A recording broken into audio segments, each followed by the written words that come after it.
It was a big week here in Washington. President Joe Biden spoke to a joint session of Congress on Wednesday. The chamber only partially filled due to COVID-19 protocols. And history was made. Biden became the first president to address Congress with a female vice president and female Speaker of the House, both there sitting behind him. The president shared his optimism with the American people. 100 days ago, America's House was on fire. We had to act. And thanks to the extraordinary leadership of Speaker Pelosi, Majority Leader Schumer, and the overwhelming support of the American people, Democrats, Independents, and Republicans, we did act.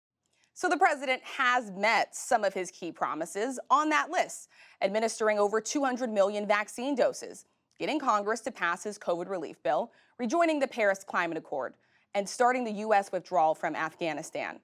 But not all of his promises have been kept so far. We'll have more on that later. During his speech, President Joe Biden even urged more action, including passing his infrastructure and child care proposals. The two would amount to roughly $4 trillion in government spending. But could that price tag make members of Congress wary of supporting Biden's agenda? Joining us tonight are four reporters covering all things Washington. Jeff Bennett, White House correspondent for NBC News. And joining me here in the studio is Lisa Desjardins, correspondent for the PBS NewsHour. Jonathan Martin, national political correspondent for the New York Times, and Ashley Parker, White House bureau chief for the Washington Post. Lisa, I want to start with you. It's so nice to be here in studio with you. You were inside of the chamber on Wednesday. So take me inside of the room. This was a moment that President Biden had been waiting for 36 years. Did he meet it? Of everyone in that chamber, I think Joe Biden is the person that probably has been to the most State of the Union addresses. Here he was finally giving one, and it was a speech like none we have ever seen or will ever see again. Looking out at the group in front of me, it was dotted with members of Congress who, I have to say, really were not as electric feeling as you usually are for this kind of a speech, but it was way more intimate, and I think that speaks to Joe Biden's style. He likes to lean in and kind of get that whispering voice, and that at some points was effective. But on the other hand, when there were lines that were meant for applause, you noticed when there was not applause. One other thing I noticed that may not have been evident on the feeds you all saw was that more Republicans than usual, I felt, were standing up for policy issues, and especially when President Biden, and he did this on purpose, talked about jobs. I saw Garrett Graves of Louisiana, Mike McCall of Texas, standing up to talk about climate jobs. Joe Biden tried to get them to stand, and a few of them did. And my eyes were on Senator Joe Manchin, who appeared to be taking a lot of notes there. He did. And, it's funny, he is a lot like Joe Biden in many ways. One is that he thinks of himself as a big policy guy, and he's very attentive, and he also likes the moment that he is in, a powerful one. Ashley, I want to turn this to you. President Joe Biden, he laid out this very ambitious agenda when it comes to infrastructure. He went really big on this. Was it too much of a risk? Is there any hope of actually getting this done? Well, President Biden and his advisors don't think so. And in some ways, he came in to office against the backdrop of a number of crises he identified, coronavirus being first and foremost among them, but also the economy, climate change, and racial justice. And in some ways, those crises were liberating and gave him what he believes is the opportunity to go big and bold and ambitious, and sort of fancy himself much more of a transformational figure than a transitional figure. And when you talk to senior administration officials, they say if there was ever a moment where the country, and by that they mean Democrats, Republicans, and independents, were going to accept more government in their life, more government in society, now is the moment. They went big and bold on their COVID relief package, and they pushed it through without, it's worth noting, a single Republican vote. And the lessons they took from that are that they can do that again. They are reaching out across the aisle. They would love to get some Republican votes, but they have also signaled and are operating on parallel tracks that if they can't get that, they are prepared to at least try to do this again with only Democratic support. Jeff, big on infrastructure, but I also think it was notable what the president did not talk about. What was missing from his address, and what does that say about his priorities going forward? Well, the president didn't speak much about immigration, Rachel. This has been one of the issues that has bedeviled this administration. When Ashley points out the four crises that President Biden articulated back in January, immigration was nowhere on that list. But the administration soon found itself grappling with an uptick in migrants crossing the southern border, presenting themselves for asylum. The president today, in an interview with NBC News, he pointed to the obstruction during the transition. He said that because the outgoing Trump administration was not cooperative and did not share information with his transition team, the Biden White House was really flat-footed. And so now they're in a situation where there are now 22,000 children who showed up as unaccompanied migrants who are effectively wards of the state. They are in government custody now.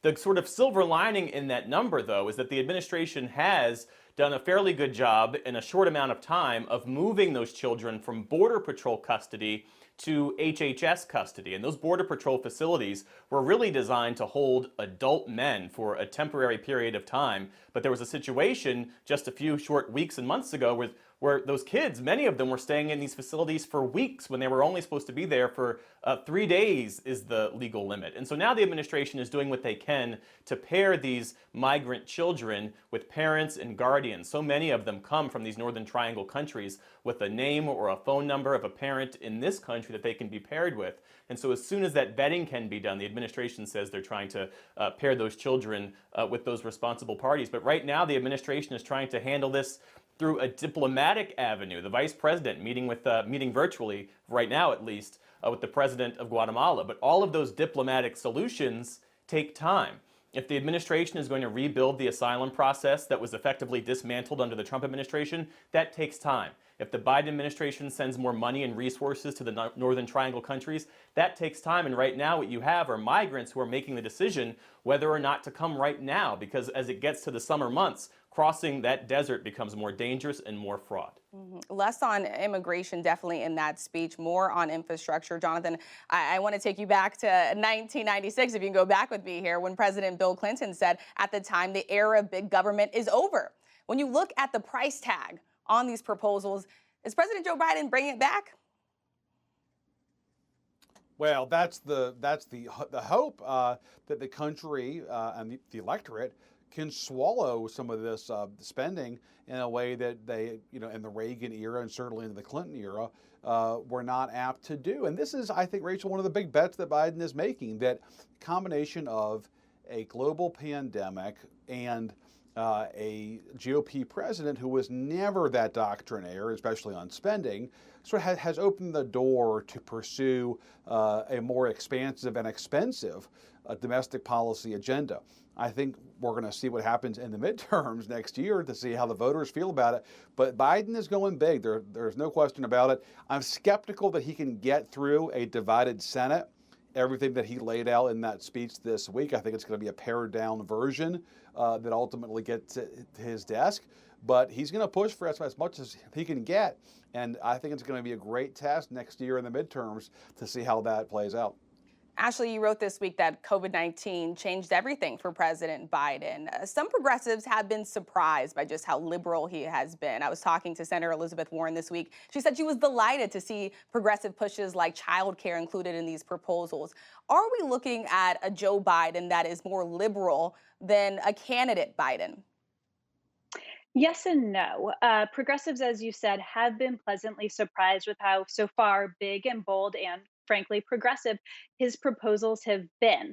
And that is a little bit in contrast with candidate Biden, at least in terms of some of his rhetoric. A lot of the big issues in the Democratic primary were things like defund the police, pack the Supreme Court, blow up the filibuster. And Biden, especially compared to a lot of the rest of that field, was notably more moderate. But the thing about Joe Biden, and his advisors will point to this, is they say everything that he's doing now, for instance, his climate plan, is just what he promised as a candidate. And what his real skill is that, again, his proposals so far have been fairly progressive, but he is very moderate in temperament, in tone, and he is a creature of the Senate.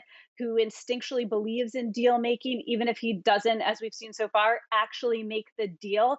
And so, in that way, he has been able to please the progressive wing, largely please the moderate wing of his party.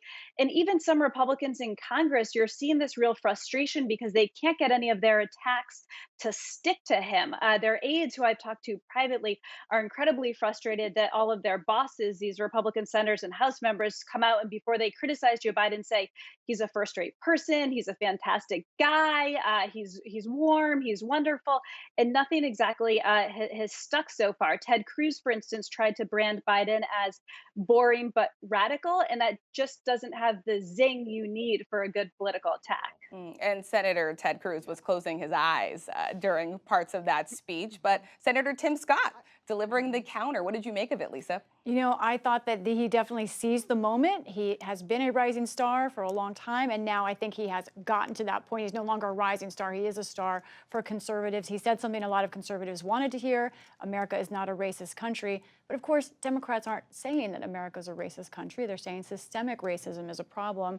I do think it's an interesting speech, that response, because it's really more risk than reward, right? You know, it's sort of a platform for becoming president, but I looked it up. Since 1983, only one person who was given the presidential response actually has gone on to become president. Wow.